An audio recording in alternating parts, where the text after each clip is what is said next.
भाई Xiaomi वालों ने कल ही दो फ़ोन्स को लॉन्च किया। पहला पोको C75 और दूसरा पोको M7 Pro 5G। और भाई कल ही के डेट पर ना मैंने इसके ऊपर फुल डिटेल वीडियो बनाया हुआ है पोको M7 Pro 5G के बारे में। तो इस वीडियो को देखने के बाद ना उस वीडियो को डेफिनेटली से एक बार चेकआउट कर लेना। और भाई आज के इस वीडियो में हम बात करने वाले हैं Realme की तरफ से Realme 14X 5G के बारे में, जो आज के डेट पर लॉन्च हो चुकी है 12 बजे के तकरीबन। और भाई Realme का ये जो फ़ोन है ना Realme 14X 5G, इसका जो मेन हाईलाइट है ना वो है इसका IP68 और IP69 का जो रेटिंग है ना भाई, यानी कि आपको अंडर 15,000 के बजट में आपको वाटर रेसिस्टेंट फ़ोन देखने को मिल रही है। उसके साथ साथ ना इसमें आपको मिलिट्री ग्रेड का सर्टिफिकेशन भी देखने को मिल जाती है। और भाई इसके अलावा इस फोन में और क्या क्या स्पेसिफिकेशंस और फीचर्स देखने को मिलती हैं, सारी चीज़ें आज के इस वीडियो में हम डिस्कस करने वाले हैं। तो बिना स्किप किए पूरा एंड तक जरूर देखना। तो चलिए बिना टाइम वेस्ट के इस कमाल की वीडियो को हम फटाफट शुरू करते हैं।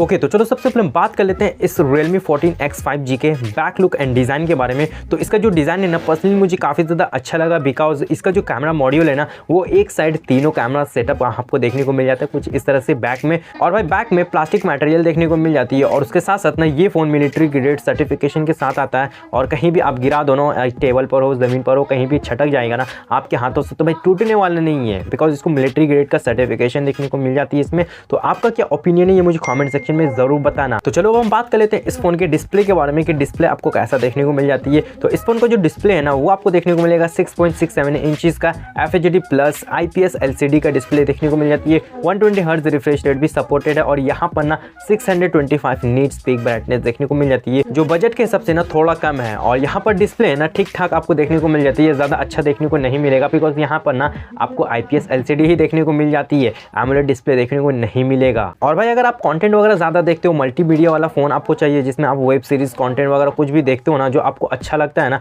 तो उस सिचुएशन में भाई आप पोको M7 Pro की तरफ आप जा सकते हो। और भाई वो जो Poco M7 Pro 5G phone था ना भाई वो पूरा बैलेंस फ़ोन था जिसमें हर चीज़ अवेलेबल थी। और ये जो फ़ोन है ना इसमें आपको कहीं ना कहीं आप कॉम्प्रोमाइज़ करनी पड़ेगी। और जैसे कि अभी मैंने आपको वीडियो के स्टार्टिंग में ही बता दिया कि इस Realme 14X 5G का जो मेन हाईलाइट है ना वो है इसका IP69 का रेटिंग।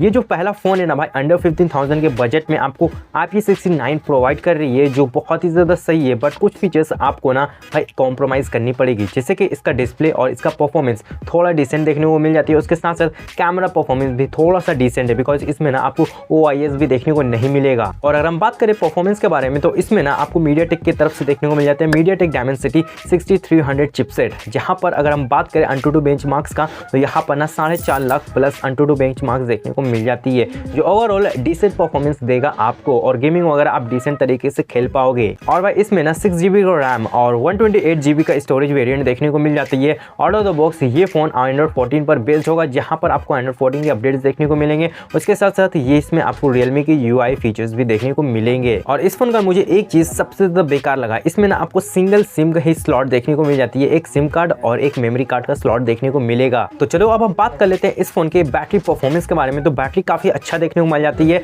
6000 mAh की बड़ी बैटरी देखने को मिल जाती है। और साथ में आपको 45 वाट का फास्ट चार्जिंग सपोर्ट भी देखने को मिल जाती है। बैटरी काफी अच्छा इसलिए क्योंकि यहाँ पर बड़ी बैटरी देखने को मिल जाती है। अगर आप नॉर्मल यूज करते हो ना फोन को तो 1.5 दिन तक आराम से आप यूज कर पाओगे, बट अगर आप हेवी यूसेज करते हो ना तो दिन में तो आपको 2 बार चार्ज करना ही पड़ेगा। ओके, तो चलो हम बात कर लेते हैं इस फोन के कैमरा परफॉर्मेंस के बारे में। तो कैमरा उतना ठीक ठाक आपको देखने को नहीं मिलेगा, बिकॉज यहाँ पर पीछे में ना आपको डुअल कैमरा का सेटअप ही देखने को मिल जाता है। 3 कैमरा आपको देखने को मिल रही है, बट इसमें ना 2 काम की है, वही 50 मेगापिक्सल का डुअल कैमरा सेटअप देखने को मिल जाती है। इसमें ना ही OIS देखने को मिलेगा और ना ही EIS कोई भी सेंसर देखने को नहीं मिलेगा। नॉर्मल कैमरा है, यहाँ पर नॉर्मल तरीके से फोटोज कैप्चर कर पाओगे, डिसेंट फोटोग्राफी कर पाओगे। और नॉर्मल वीडियो रिकॉर्डिंग जैसे होती है 1080 30 FPS ही वीडियो रिकॉर्डिंग देखने को मिल जाती है।